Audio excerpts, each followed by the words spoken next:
Iresaka vovoan'ny finoantsika satria rehefa miresaka fetin'ny Paska izay amin'ny ankapobeny dia fetin'ny amin'ny kristianina ity fetin'ny Paska ity ny fototra ijoroany zany dia ny fitsanganan'ny mpamonjy velona hamonjena ny zanak'olombelona indray dia tome fiolona ny akamaroany trano fivavahana tamin'ny andron'ny Paska saika nanao tsy omby aloha avokoa ny akamaroan'ny mpivavaka tonga teny amin'izany tranon'Andriamanitra izany tsikaritra ihany koa ny teny amin'ny tranon'Andriamanitra ny herinandro masina fa tome fiolona ary saika nanaraka ny toromarika ny isaky ny trano fivavahana avokoa ny mpino rehetra ho arahantsika ity sary ity.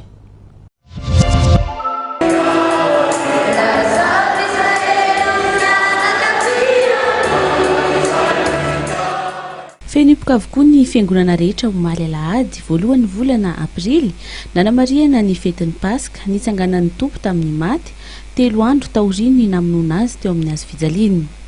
Raha nitetsy amin'ny ekara masina François Xavier Tanimena dia inefatra ny fidirana tamin'ny 9 ora sasany maraina, tamin'ny 7 ora, tamin'ny 12 ora ary tamin'ny 5 ora arivo.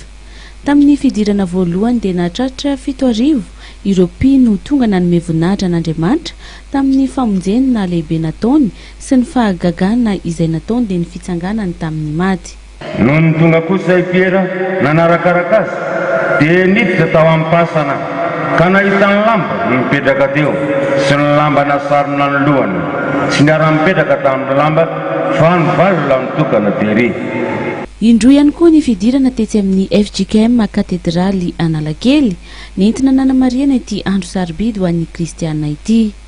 Ny marika toko 240 andininy voalohany hatramin'ny faraka 12 no tenin'Andriamanitra no toriana nandritra ny fitaovam-pivavahana.